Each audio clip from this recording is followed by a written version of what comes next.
ভগবদ্গীতার নবম অধ্যায় 22 নম্বর শ্লোক। অনন্য চিন্তয়ন্ত মাম যে জন পরিউপাসতে তেষাং নিত্যাভিযুক্তানাং যোগক্ষেম বহাময়ম। অনন্য চিন্তয়ন্ত মাম যে জন পর্যুপাসতে তেষাং নিত্যাভিযুক্তানাং যোগক্ষেম বহাময়ম। অনন্য চিন্তয়ন্ত মাম যে জন পর্যুপাসতে তেষাং নিত্যাভিযুক্তানাং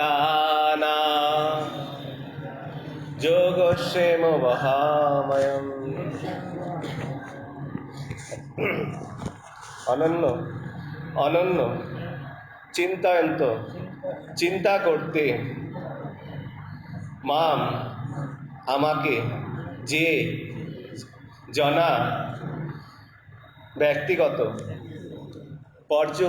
পর্যুপাসতে যথাযথভাবে আরাধনা করেন, তেষাং তাদের, নিত্য সর্বদা, অভিযুক্তানাং ভগবত ভক্তিতে যুক্ত, যোগক্ষেম অপ্রাপ্ত বস্তুর প্রাপ্তি এবং প্রাপ্ত বস্তুর সংরক্ষণ, বহামি বহন করি, অহম আমি। অনুবাদ: অনন্য চিত্তে আমার চিন্তায় মগ্ন হয়ে পরিপূর্ণ ভক্তি সহকারে যারা সর্বদাই আমার উপাসনা করেন, তাদের সমস্ত অপ্রাপ্ত বস্তু আমি বহন করি এবং তাদের প্রাপ্ত বস্তুর সংরক্ষণ করি।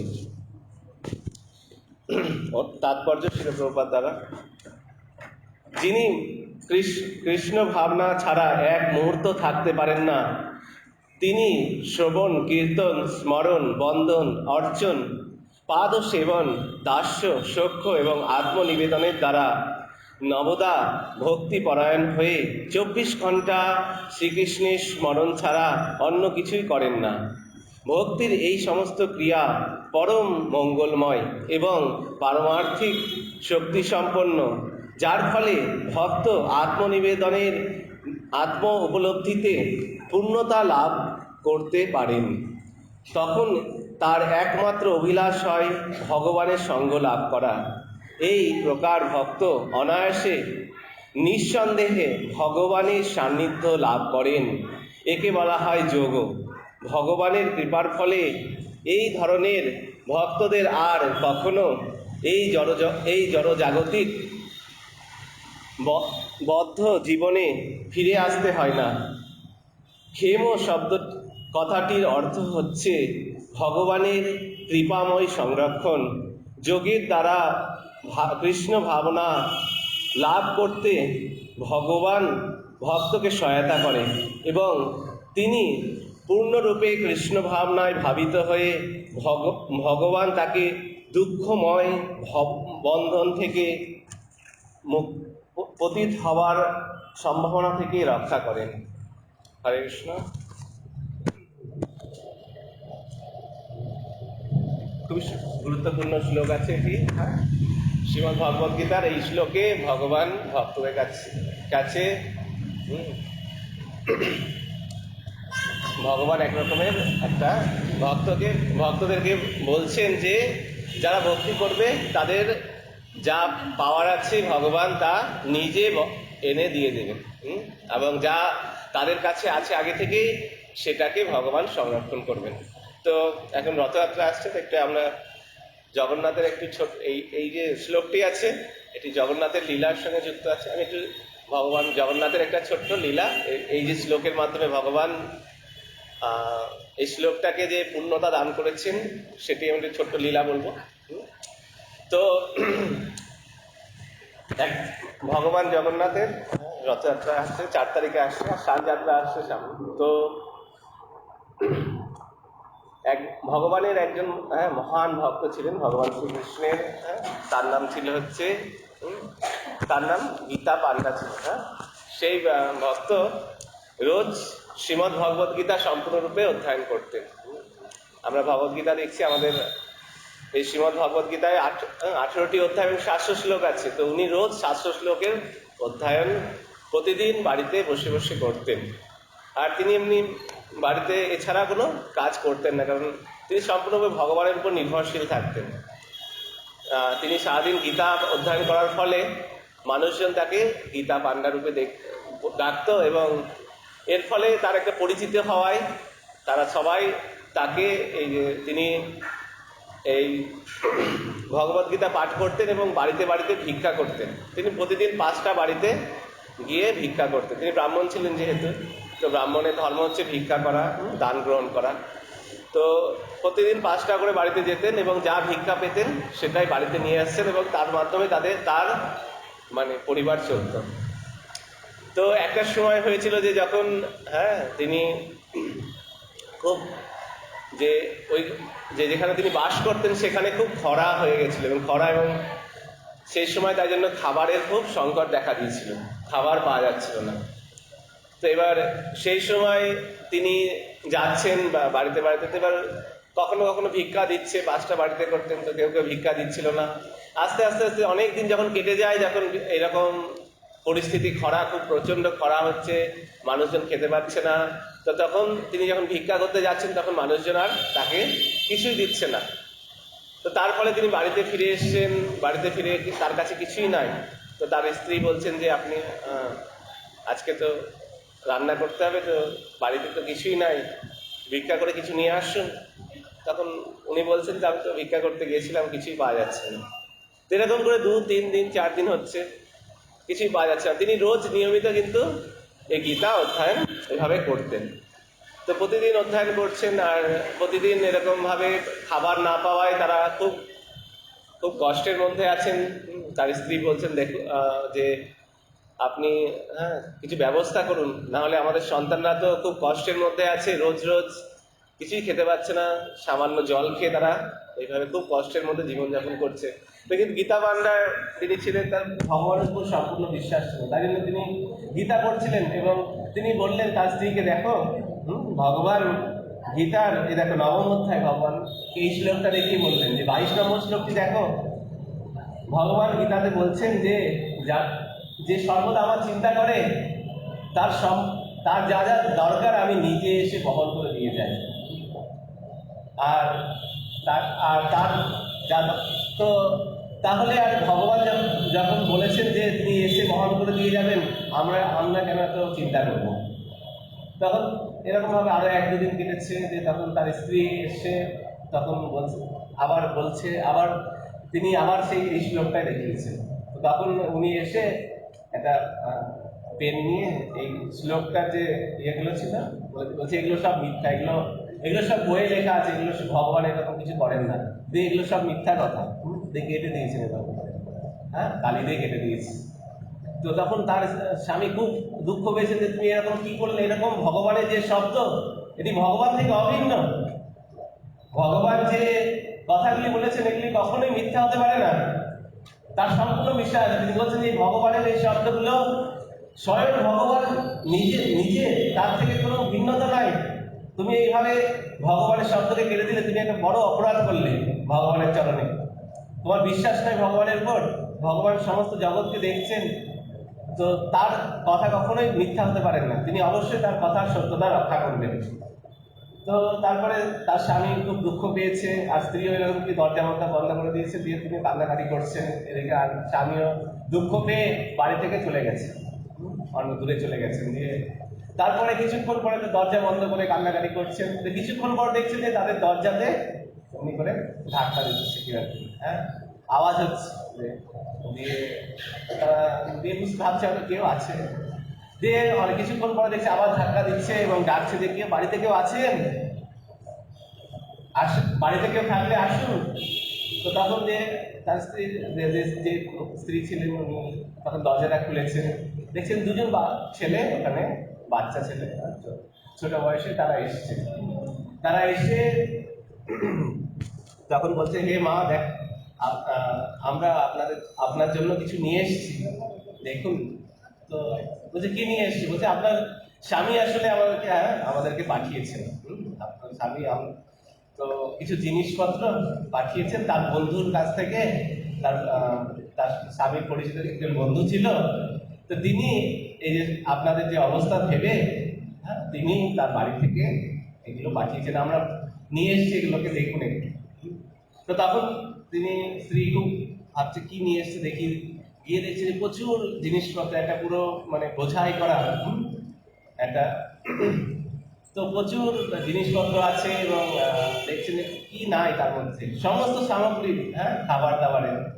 তো দিয়ে তখন তিনি নামাতে শুরু করেছেন, এত জিনিসপত্র সব নিয়ে এসছে যে পুরো ঘর ভর্তি হয়ে গেছে এরকম ব্যাপার। এত জিনিসপত্র, স্ত্রী খুব খুশি হয়েছেন যে যে এত কিছু পাঠিয়েছেন। তিনি ভাবছেন এবার তো ভালো তিনি তখন দিয়ে রান্না শুরু করেছেন, যে ভালো জিনিসপত্র এসে অনেকদিন ধরে খাওয়া দাওয়া হচ্ছে না, রান্না শুরু হবে। যে রান্না শুরু করেছে, যে ওদেরকে বলছে যে তোমরাও বসো, রান্নাটা হয়ে যাবে, তোমরাও খেয়ে যাবে। তো ওরা বলছে, না না, আমরা তো খেতে পারবো না, কারণ আমাদের তো মানে সমস্যা আছে। বলছে, কি সমস্যা? বলছে আমার অ্যাকচুয়ালি কি হচ্ছে, জিভে কেটে গেছে, আর আমার পিঠেও একটু ব্যথা আছে। বলছে কি করে ব্যথা লাগলো? বলছে যে আসলে আমরা জিনিসপত্রটা আনছিলাম না, তো তখন আপনার স্বামী আমাদেরকে মেরেছে, দিয়ে জোর করে পাঠিয়েছি, তো দিয়ে দেখাচ্ছে পিঠে দাগ হয়ে গেছে। দিয়ে তারপরে বলছে, এরকম আমার স্বামী কবে থেকে এত নিষ্ঠুর হয়ে গেল? তিনি যে এরকম ছিলেন না, দয়ালু স্বভাবের, তিনি আমার কবে মারলেন? যে তখন বলছে, না এরকম আমাদের সাথে করেছেন। তো বলছে, আমি রাতেই চলে যাবো, আপনার স্বামী চলে আসছে, আমাদের মারতে পারেন আবার। তারা সঙ্গে সঙ্গে পালিয়ে গেছে। তো স্ত্রী রান্না করছে অনেকক্ষণ পরে তার স্বামী ফিরে এসছে, রান্না করে দিয়ে স্বামী এসছে। স্বামী বলছে কি, স্ত্রী বলছে, তুমি এত কিছু পাঠিয়েছো, খুব ভালো, অনেক কিছু আমাদের এখন ভালো রান্না হয়েছে, খাওয়া দাওয়া করো। বলছে যে অনেক কিছু পাঠিয়েছি মানে? বলছে, তোমার বন্ধু নাকি পাঠিয়েছে, তুমি বলেছো তোমার অবস্থার কথা দিয়ে। আমার বন্ধু? কে আমার বন্ধু? আমার তো কাউকে চিনি না যে আমার পাঠিয়ে এরকম করে। যে বলছে, না না, একটু আগে দুজন বাচ্চা ছেলে এসেছিল, তুমি নাকি ওদেরকে মেরেছো। বলছে, কিরকম দেখতে ছিল? বলছে, একজন কালো দেখতে ছিল, একজন সাদা, সাদা বর্ণের ছিল। তো দুজন এসেছিল, এবং তারা দেখালো তারাকে মেরেছে নাকি তুমি। দিয়ে তখন তারা বলে যে তার জন্য তুমি মেরেছো। তো বলছে যে কি, তখন ওরা স্বামীটা বুঝতে পেরেছে যে কে এসেছিল, এবং বলছে যে তারা বলছে নাকি তাদের পিঠে আঘাত লেগেছে, এবং তার জন্য জিভেও তাদের কাটা আছে। তখন বুঝতে পারছে যে ভগবান তার কথা রাখার জন্য স্বয়ং প্রকট হয়েছিলেন, যে এবং তিনি যে শব্দগুলো কেটে দিয়েছিলেন তাদের পিঠে এবং জিভে তাদের আঘাতের চিহ্ন হয়ে গেছে। এবং তখন বলে যে তুমি কত সৌভাগ্যবান যে ভগবান স্বয়ং এসেছিলেন এবং তিনি তার কথা রেখেছেন। তো চলো আমরা যাই ভগবানকে দর্শন করতে। তখন তারা জগন্নাথপুরীর কাছে থাকতেন, তাই জন্য তারা তখন জগন্নাথের দর্শন করতে চলে যান, এবং গিয়ে জগন্নাথের যখন দর্শন করছেন তারা দেখছেন জগন্নাথের একটা জীব আছে, এবং জীবটার থেকে রক্ত পড়ছে। জীব কেটে গেছে এবং রক্ত পড়ছে। তখন তারা এটা দেখে খুব কান্নাকাটি করছেন যে আমরা কি অপরাধ করলাম, যে ভগবান মানে স্বয়ং কিভাবে ভক্তদের উপর কৃপা করছেন, এবং ভগবান দেখাচ্ছেন যে ভগবদ্গীতা ভগবান থেকে অভিন্ন, এবং প্রতিটা কথা যে ভগবদ্গীতায় লেখা আছে এগুলো সত্য।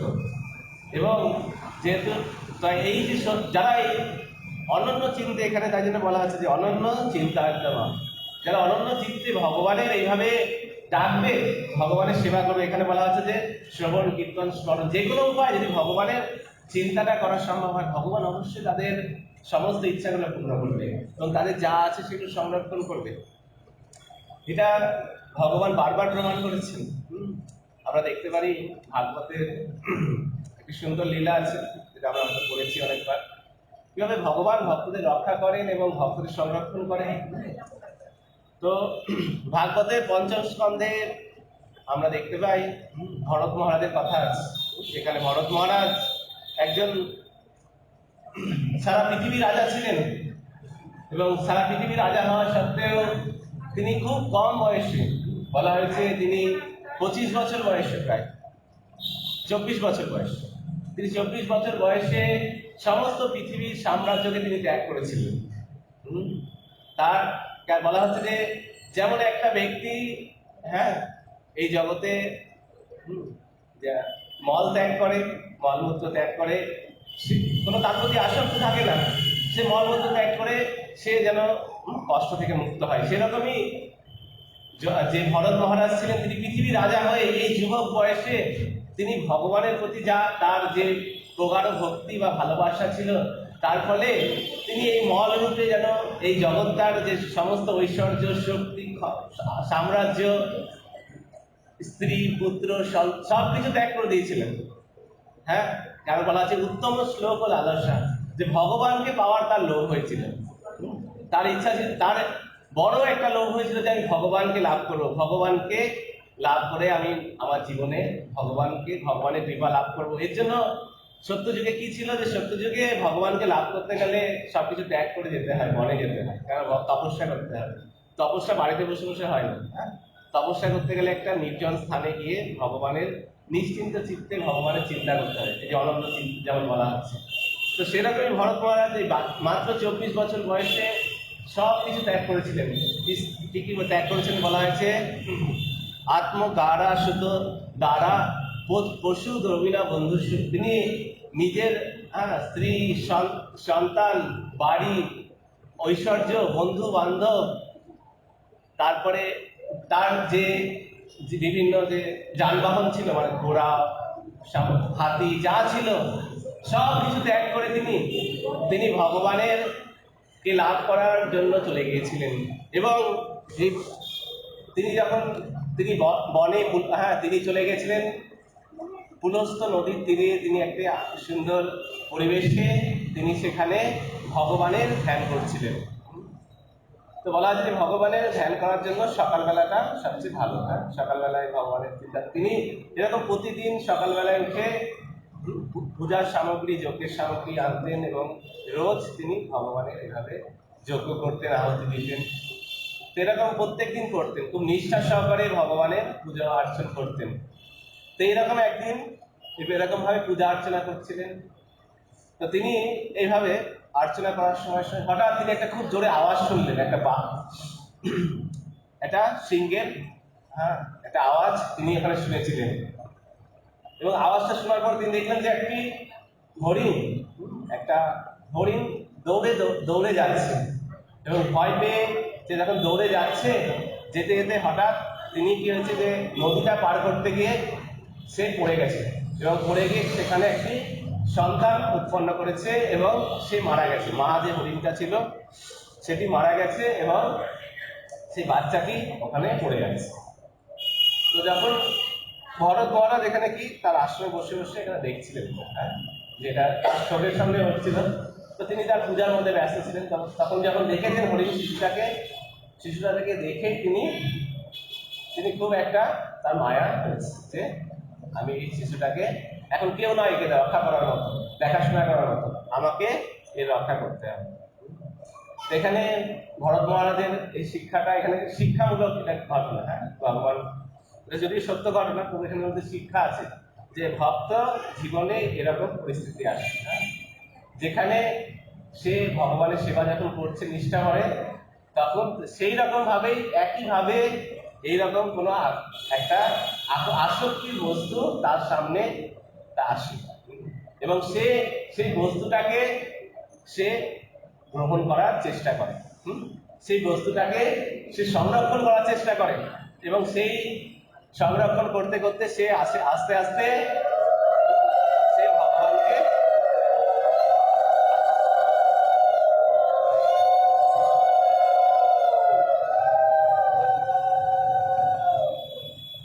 সেই হরিণটাকে তখন কি সে নিয়ে আসে। হ্যাঁ, তো এখানে দেখতে হবে বিষয়টা কি ছিল, যে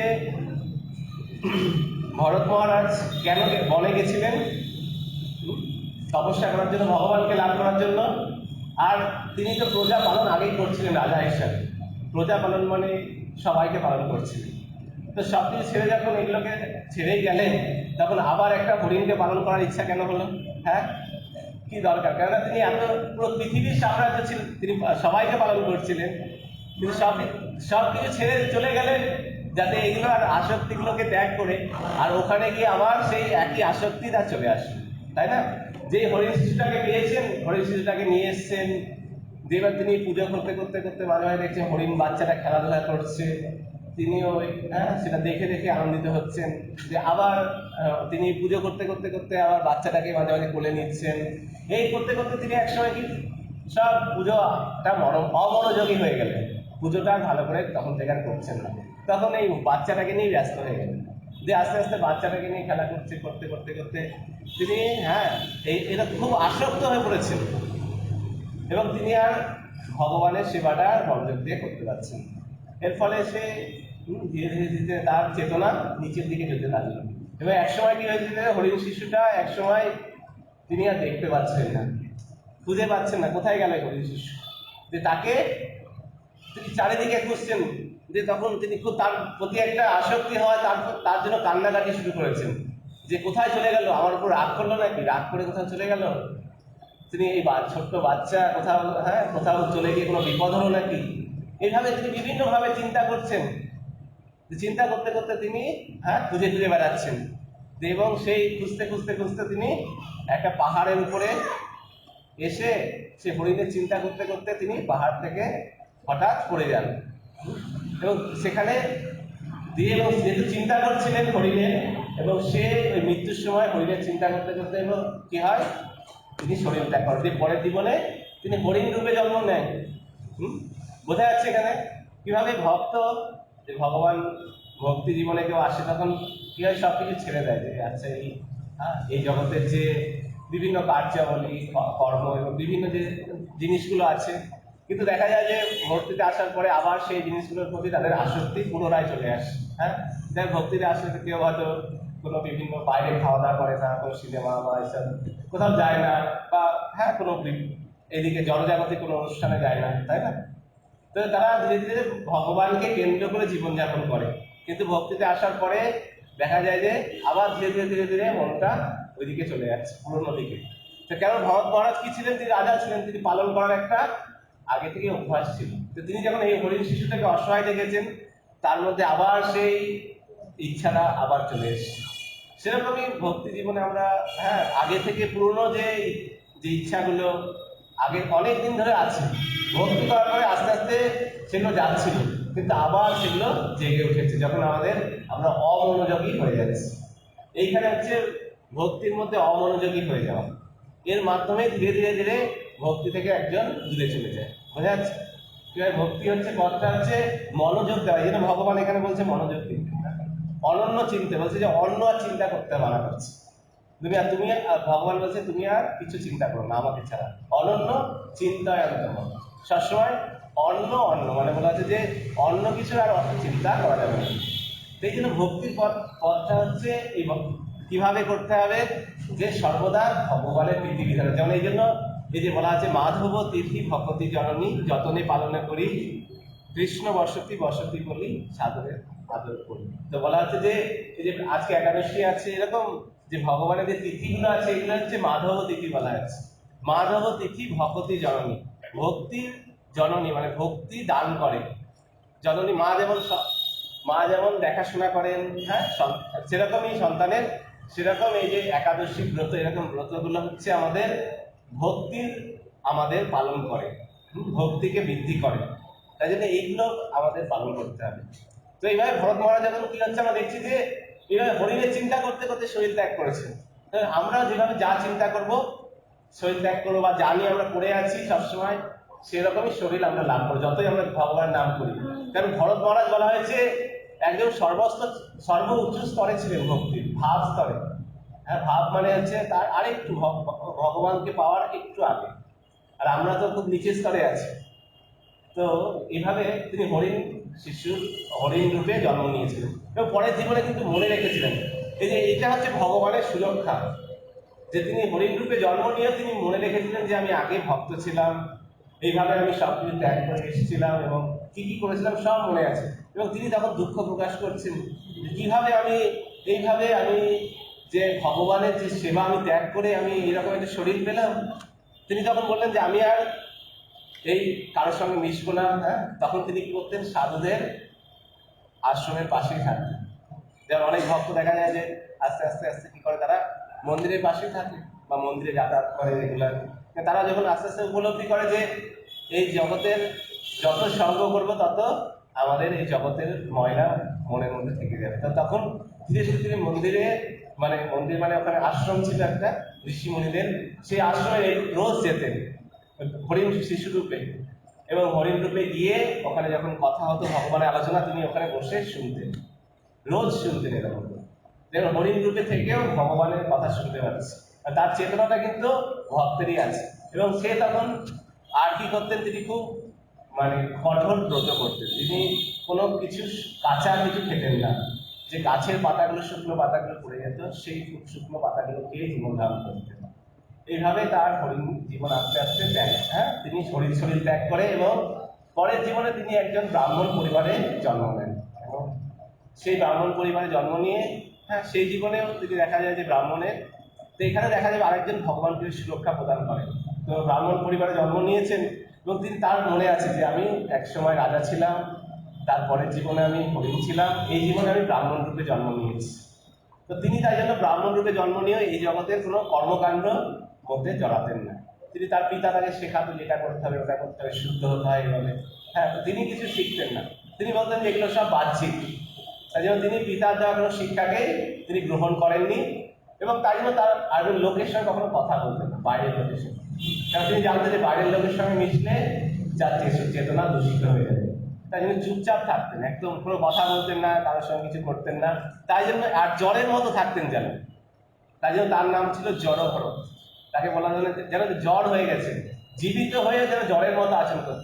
এরকমই ভক্ত হচ্ছে, এরকমই গীতাতে যেমন ভগবান বলেছেন যে তিনি অনেকটা কচ্ছপের মতো। ভগবান গীতাতে ভক্তদের ভাবটা বলেছেন কচ্ছপের মতো। যখন ভক্তির কোনো মূলক সেবা আসবে তখন তিনি সম্পূর্ণভাবে একদম কর্মের মধ্যে ব্যস্ত। আর যখন ভক্তির কোনো কিছু থাকবে না তখন তিনি একদম তার সব কিছু গুটিয়ে নিয়ে একদম স্থির থাকেন। যেমন কচ্ছপ দেখা যায় যখন কোনো বিপদ আসে তখন সব কিছু গুটিয়ে নিয়ে তার সেটাকে ওই ভক্ত যখন এই জগতে কোনো কাজ করার ব্যাপার হবে, এইদিকে দুর্গা পুজো হচ্ছে না কিছু, হ্যাঁ, তার আর কোনো রুচি নাই রয়েছে, তো লোকজন ভাবতে পারে পাগল হয়ে গেছে বা একদম মাথা খারাপ হয়ে গেছে। কিন্তু ভক্ত কি জানে যে এই জগতের কার্যগুলি শুধুমাত্র এই জগতের বন্ধনের কারণ। আজকে সকালে ক্লাস দিচ্ছিলাম, সেখানে বলছিলাম যে কালী পুজো, যেমন বলছিলাম যে কালী পুজো, কালী, হ্যাঁ, কালী হচ্ছে যার বর্ণ কালো। তো ভগবানের জড় প্রকৃতির নিয়ন্ত্রণ, জড় প্রকৃতি দেখাশোনা করছে, তাই জন্য কালী বলা হচ্ছে, তার বর্ণ কালো বলে। তো তো এইভাবে বলছে যে যারা তমগুণে থাকে, একদম নিচের চেতনায়, প্রায় পশুর চেতনায়, তারা এইরকম ভাবে দেবী দেবতার উপাসনা করে বা কালী পুজো করে, এটা বলা হচ্ছে, শাস্ত্রে বলা হচ্ছে। তাই জন্যই ভক্তি, তাই জন্য সবাই ভক্তি গ্রহণ করে না, কারণ ভক্তিটা হচ্ছে উন্নত চেতনার জিনিস। হ্যাঁ, সবাই এটা গ্রহণ করবে না, ভালো জিনিস। কারণ যেমন যদি বাচ্চাকে বলে পড়াশোনা করুন, সে গ্রহণ করবে না, সে খেলাধুলাটাকে গ্রহণ করবে। সেরকমই যারা নিচু চেতনায় আছে তারা কখনোই এই ভক্তির পথটাকে গ্রহণ করবে না। সেরকম জড়ভরত কিন্তু এই জগতের কর্মকাণ্ড বা স্বর্গে যাব, এটা এইসব ইচ্ছা ছিল না। কারণ ভগবান তিনি জানেন যে স্বর্গে যাওয়া এগুলো ক্ষণস্থায়ী ব্যাপার, এই জাগতিক কর্মগুলো ক্ষণস্থায়ী। তো তিনি তাই জন্য সবসময় নিজের মধ্যে ভগবানের চিন্তা করতেন এবং লোক কিন্তু জানতে পারতো না। আর তিনি স্নানও করতেন না, কিছু করতেন না, তার জন্য তার শরীরটাও কালো হয়ে গেছিল একদম। তো এইভাবে অনেকদিন কাটছিল। তার পিতা একসময় মারা যায় এবং তার ভাইরা তাকে ভাবে যে বোকা আছে, একে কাজে লাগায়। হ্যাঁ, তার জন্য তারা ভাইরা তাকে কি করতো, জমিতে, হ্যাঁ, কাক তাড়ুয়ার মতো, যেমন থাকে না কাক তাড়ুয়া, জমিতে কাককে তাড়ানোর জন্য একরকম পুতুল রাখা হয় না, মুখটা সে হাড়ি মুখ করে দেয়, একটা কালো মুখ, দেখেছেন? হ্যাঁ, তো সে তখন কি করা হতো, তাকে কাক তাড়ুয়ার জায়গায় খরচ করে রেখে দিত, আচ্ছা একে এ সারাদিন ওখানে, ও তো কোথাও কিছু ঘোরে না, কিছু না, এক জায়গায় স্থির থাকে, তো ওখানে জমিতে রেখে দিত। সে জমিতে রেখে জমি পাহারা দিতে, রাতেও থাকতো। আর খাবার বলতে তাকে যত খারাপ যে খাবারগুলো ছিল তাকে তার ভাইরা দিত। এবং সে তার মধ্যে চেতনা কি ছিল, সবই এই জগতের সবকিছু তাদের সমান ছিল, তাই জন্য যা খেতে দিত তাই খেয়ে তিনি জীবন ধারণ করতেন। তিনি কখনো কোনো এ নিয়ে চিন্তা করতেন, সে ভগবানের চিন্তা করছিলেন। তো এইভাবে কি হচ্ছে, রাত্রিবেলা তিনি ওইখানেই থাকতেন, ঘুমাতেন না, কিছু করতেন না। তো একদিন হয়েছে কিন্তু রাত্রিবেলা যখন তিনি ওইভাবে বসে আছেন, তখন দেখা যায় যে একটা ডাকাতের দল সেইখানে উপস্থিত হয়েছে। এবং কি হয়েছে, ডাকাতের দল কি করে, কালী পুজো করে। হ্যাঁ, ডাকাত মানে যারা চোর ডাকাত, মানে যারা এই বললাম না তমগুলে বা পশুর চেতনা থাকে, তারা এইসব কালী পুজো খুব ব্যস্ত থাকে। তো তখন তারা কি হয়েছে, ডাকাতের দল কালী পুজো করবে। কালী পুজো করতে গেলে একটা কি হয়, ওরা একটা মানুষ বলি দিবে, এরকম ভাবে তারা এটা গিয়ে করেছে। কিন্তু দেখা গেছে যে যে মানুষটাকে বলি দিবে সেই লোকটা পালিয়ে গেছে ওখান থেকে। ওরা খুঁজে খুঁজে বেড়াচ্ছে যে একটা লোককে পাওয়া গেলে হতো যে হ্যাঁ আমাদের পুজোটা সম্পূর্ণ হতো, তাহলে বলি দিতে পারতাম। তো এবার খুঁজে খুঁজে খুঁজে এইখানে যখন এসছে, তখন দেখছি যে একটা খুব ভালো লোক পাওয়া যেত, খুব হৃষ্টপুষ্ট। তিনি ভালো খাবার খেতেন না বা কিছু ভালো কিছু তিনি কিছুই করতেন না, কিন্তু দেখা যায় তার শরীরটা খুব হৃষ্টপুষ্ট ছিল। কারণ বলা হয় যে যারা ভজন ভালো করে করবে, ভগবানের নাম ভালো করে নিবে, ভগবানের চিন্তা করবে, তাদের শরীর কখনো ক্ষয় হবে না, তাদের শরীর দিব্য থাকবে সবসময়। এই জগতের কোনো দুঃখ কষ্ট তাকে স্পর্শ করতে পারে না। যেহেতু জড়ভরতকে কোনো এই জগতের দুঃখ স্পর্শ করতে পারে না, সবসময় ভগবানের চিন্তা করছেন তিনি, তাই তো ভগবান সুরক্ষা করছে। তাকে ভালো খাবার খেলে, অনেকে বলে যে ভালো আমরা গরিব আছি, ভালো খেতে পাই না বলে আমাদের দুঃখ। কিন্তু এটা দুঃখটা হচ্ছে কেউ ধনী বা গরিব বলে না, দুঃখটা হচ্ছে ভগবানের চিন্তা করছে না বলে একজন সবসময় চেতনার দিক থেকে গরিব, সবসময় দুঃখের মধ্যে আছে। কিন্তু ভরত হচ্ছে সে ভালো খাচ্ছে না, ঘুমাচ্ছে না, কিন্তু সে সবসময় সুখী, কারণ ভগবানের চিন্তা করছে সবসময়। তো যখন দাদারের দল এসছে, তো সে কখনো একটু ভয় পায়নি, তারা তাকে ধরে নিয়ে গেছে। হ্যাঁ, ধরে নিয়ে গিয়ে তারা তাকে তাদের ওই কালী দেবীর সামনে নিয়ে এসছে। তো ওখানে ছিল, শ্যামা কালী ছিল, শ্যামা কালী দেবী ওখানে বর্তমান আছেন। তো তিনি এই ডাকাতের দল তাকে ধরে নিয়ে ওখানে এসছেন। দিয়ে জনগণ তো কখনো স্নান করতে না, প্রথম দিন স্নান করিয়েছিল। হ্যাঁ, পূজা বলি দেওয়ার আগে ভালো করে স্নান করানো, হ্যাঁ, তাকে ভালো করে খাইয়েছে। হ্যাঁ, ভালো করে খাওয়া দাওয়ার পরে কি হয়েছে, তাকে এবার বলি দিবে। এরকম ভাবে তারা ইচ্ছা করছে এবং তারা পুজো করা শুরু করেছে, কালী দেবীর কাছে প্রার্থনা করছে। যে প্রার্থনা এভাবে করছে করছে করছে হঠাৎ দেব আর যে বলি দেবী এরকম ভাবে ভাবছে, হঠাৎ মানে যে কালী দেবীর বিগ্রহ ছিল, সঙ্গে সঙ্গে প্রচন্ড আওয়াজ হয়েছে এবং কালীর বিগ্রহ থেকে ফেটে গেছে এবং সঙ্গে সঙ্গে কালী দেবী নিজে স্বয়ং প্রকট হয়ে গেছে।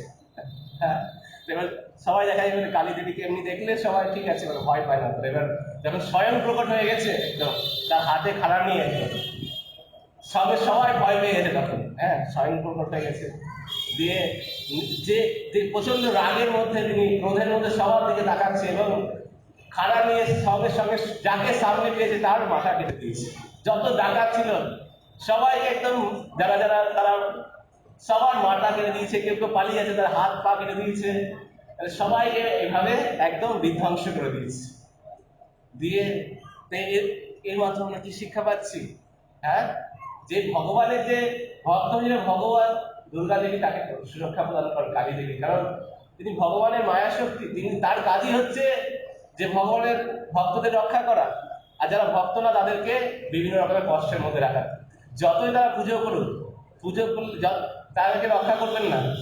হ্যাঁ, ভগবানের ভক্ত হয়ে গেলে ভগবান সব দেবতা হচ্ছে সবসময় চায় যে ভক্তদেরকে রক্ষা করবো কিভাবে, ভক্তদের সেবা করবো কি করে, এটা তাদের ইচ্ছা থাকে। এইভাবে আমরা জড়ভরতের কিভাবে জড়ভরত তাকে নিজেকে বাঁচানোর জন্য কোনোভাবে চেষ্টা করেনি, তিনি পালানোর চেষ্টা করেনি। তিনি ভেবেছেন যে ভগবান যদি আজকে ইচ্ছা করে যে আজকে মরতে হবে, আমি মরবো, আর ভগবান যদি চায় বাঁচাবে, বাঁচবো। তো তার কাছে কোনো বড় ব্যাপার না যে আমি বাঁচবো কি মরবো। তো তিনি সম্পূর্ণরূপে ভগবানের উপর শরণাগত, আর তার ফলে ভগবান দুর্গা দেবীকে পাঠিয়েছেন যে তুমি রক্ষা করে না। তো এইভাবে আমরা দেখছি ভক্তির পথে হচ্ছে সবাইকে সুরক্ষা প্রদান করে, তাই না? আর দুর্গা দেবী বা কালী দেবী তিনি কখন খুশি হবেন, যখন ভগবানকে কেউ ভক্তি করবে, কারণ তিনি নিজে ভক্ত। যখন আমরা একটা ভক্তকে দেখলে খুশি হয়, আচ্ছা ওই যে ভক্ত আছে, হ্যাঁ, তখন আমরা তার সঙ্গে কথা বলি বা তাদেরকে কিছু সুখ দুঃখের সাহায্য করতে পারলে করতে চেষ্টা করি। সেরকম দুর্গা দেবীও যে ভক্ত হইবে তাকে বলবে যে হ্যাঁ তাকে সুরক্ষা প্রদান করবে, তিনি ভগবানের নির্দেশ পালন করছেন, আর যারা নির্দেশ পালন করছে না তাদেরকে শাস্তি দিবেন। তো এইভাবে আমরা দেখতে পারি আরেকটা ঘটনা আছে এইভাবে, যে কিভাবে ভক্ত হয়ে গেলে দুর্গা দেবী বা কালী দেবী খুশি হন। তো একজন আমরা চণ্ডীদাস, আপনার শুনেছেন হয়তো নাম, চণ্ডীদাস। চণ্ডীদাস আর গোবিন্দ দাস ছিলেন, তারা দুই ভাই ছিলেন। তারা, যে গোবিন্দ দাস ছিল সে হচ্ছে রোজ কালী পুজো করতে, তার কাছে কালী দেবীর একটা বিগ্রহ ছিল এবং রোজ পুজো করতেন।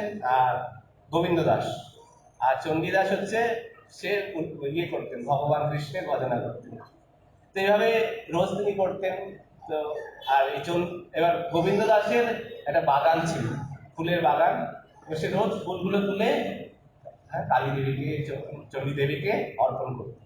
এরকম ভাবে রোজ পুজো করতেন, খুব ভালো করে করতেন, উপাসনা করতেন, অনেক সেবা করতেন কালী দেবীর। তো এইভাবে রোজ এরকম করে করতে করতে একদিন দেখা যায় যে চণ্ডীদাস, যিনি ভগবান কৃষ্ণের ভক্ত ছিলেন, তিনি ভাবছিলেন যে আমার কাছে তো কোনো ফুলের বাগান নাই, ভাইয়ের সুন্দর ফুলের বাগান আছে, আর তো আমার এই ফুলগুলো দেখতে দেখতে তিনি ভাবেন যে এই ফুলগুলো ভগবানকে দিতাম আমি, তাহলে ভালো হতো। তো ভাই তো আমাকে দিতে দিবে না, তাই তিনি মনে মনে সেই ফুলগুলোকে ভগবানকে সমর্পণ করেন। তো বলা হয় যে ভগবানকে আমরা যদি মনে মনেও কিছু ইচ্ছা করি, ভগবান একই রকম ভাবে ফল পাবেন। তো তিনি যখন এভাবে মনে মনে ইচ্ছা করেছেন, আর সেই দেখা গেছে যে এই ফুলগুলো তিনি দেখে ভেবেছেন যে ভগবানকে আমি সমর্পণ করলাম, সেই ফুলগুলো তুলে সঙ্গে গোবিন্দ দাস কি করেছে, সেই কালী দেবীর কাছে কালী দেবীর কাছে দিয়েছে। যেই দিয়েছে সঙ্গে সঙ্গে কালী দেবী স্বয়ং প্রকট হয়ে গেছে, দিয়ে বলছি হে বৎস, আমি আজকে খুব প্রসন্ন হয়েছি তোমার সেবায়। তুমি যে আজকে আমাকে যে ফুল সমর্পণ করেছে, এই ফুলটা আমি পেয়ে সবচেয়ে বেশি খুশি হয়েছি। যে বলছে আমি তো ফুল তো রোজই দিই তোমাকে, কোনদিন তো প্রকট হও না, খুশি হও না, আজকে কি করে খুশি হয়ে গেলে এত, যে তুমি স্বয়ং প্রকট হয়ে গেছো। দিয়ে বলছে দেখ, আজকে যে ফুলগুলো সমর্পণ করেছে ওটা আগে ভগবান গ্রহণ করেছে, এবং ভগবানের গ্রহণ করা ফুল আমি পেয়েছি, এই ফুল পেয়ে আমি খুব খুশি হয়েছি। তো তখন গোবিন্দ দাস ভাবছে যে আরে এরকম ব্যাপার, যে ভগবানকে কৃষ্ণকে সমর্পণ করলে, তারপরে সমর্পণ করেছি বলে এত খুশি হয়েছে, আমি যদি ভগবানেরই স্বয়ং সেবা করি তাহলে কত ভালো হবে আমার জীবনে। কারণ আমি এতদিন ধরে কালী দেবীর উপাসনা করছিলাম, তাই তার মাধ্যমে কিছু কৃপা পাচ্ছিলাম না, কিন্তু আজকে আমি দেখতে পাচ্ছি যে ভগবান কৃষ্ণের অর্পিত ফুল পেয়ে কালী দেবী খুশি হচ্ছেন, তাহলে আমার উচিত আমি ভগবান কৃষ্ণের ভজনা করব। তারপর থেকে তিনি ভগবান কৃষ্ণের ভক্ত হয়ে গেলেন গোবিন্দ দাস, এবং তিনি সুন্দরভাবে ভজন লিখেছেন। আমরা অনেকবার পড়েছি হয়তো, ভজন হরে মন শ্রীনন্দ নন্দন অভয় চরণারবিন্দ, আছে না গানটা? লাস্টে কি আছে? গোবিন্দ দাস অভিলাষ। সেখানে গোবিন্দ দাস বলছেন যে শ্রবণ কীর্তন স্মরণ বন্দন দাস পূজন সখীজন আত্মনিবেদন গোবিন্দ দাস অভিলাষ। গোবিন্দ দাস বলছে যে আমার অভিলাষ যেন আমি সবসময় এই ভজ হরে মন শ্রীনন্দন, আমি নন্দনন্দনের সবসময় ভজনা করতে পারি। দুর্লভ মানুষ জীবন পেয়ে আমি এখন যেন সর্বদা কৃষ্ণের চিন্তা করতে পারি, কৃষ্ণের ভজনা করতে পারি। এবার গোবিন্দ দাস তার নিজের মনোভাবটা প্রকাশ করছে যে আমি সর্বদা যেন ভগবানের সেবা করতে পারি, তাই না? তো এইভাবে ভক্তির পথটা হচ্ছে ভগবানকে ভালোবেসে সেবা করা। আর এখানে হচ্ছে মায়ার শক্তি হচ্ছে কাজই হচ্ছে যে আমাদেরকে ভগবান থেকে দূরে নিয়ে যাওয়া, বিভিন্ন ভাবে আমাদের আসক্তি তৈরি করা। যেমন জড়ভরতের ক্ষেত্রে দেখা যাচ্ছে একটা হরিণ শিশু তার আসক্তির কারণ হয়েছিল, এবং তার ফলে তাকে আরো জন্ম নিতে হয়েছিল। সে ওই জীবনে ভগবানকে লাভ করতে পারত, কিন্তু তাকে আবার হরিণ হতে হয়, তারপরে জীবনে সে আবার জন্ম নেয়, তারপরে জীবনে তার উদ্ধার হয়। সেরকম ভক্তির জীবনটা হচ্ছে, শিল প্রভুপাদ বলেছে একটা জীবনে আমরা যদি ভগবানকে লাভ করি, কৃষ্ণ নাম নিয়ে কৃষ্ণকে ভজনা করে আমরা ভগবানকে লাভ করতে পারি, নাহলে বারবার জন্ম নিতে হবে। তাহলে বুদ্ধিমান ব্যক্তি কি বারবার জন্ম নিতে চাইবে? এই জগৎ থেকে, এই জগতে কোনো সুখের বস্তু তো নাই, সুখ পাওয়ার কোনো বস্তু নাই, সবসময় দুঃখ দেখতে হয়। এখন দেখা যাচ্ছে যে আজ আমাদের যে আসক্তি কোথায় আছে আমরা দেখতে পাবো।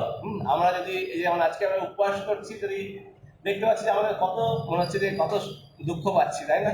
একটু উপবাস করলে আমরা মনে হচ্ছে কত কষ্ট লাগছে, হ্যাঁ, কত রকম আমাদের এটা মনে হচ্ছে জল ছাড়া আমরা বাঁচতে পারছি না, তাই না?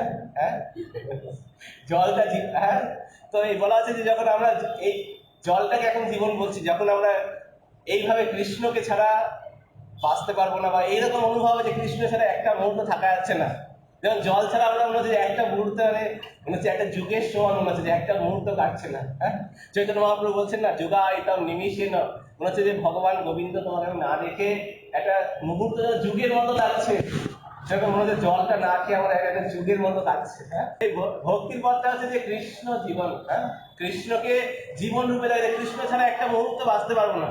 যেমন একটা মাছ জল ছাড়া ছটফট করে, দেখা যায়। হ্যাঁ, সেরকম একটা ভক্ত ভগবানকে না দেখলে, ভগবানের নাম না নিলে, ভগবানের কথা না শুনলে সে ছটফট করবে। হরে কৃষ্ণ কৃষ্ণ কৃষ্ণ হরে হরে, হরে রাম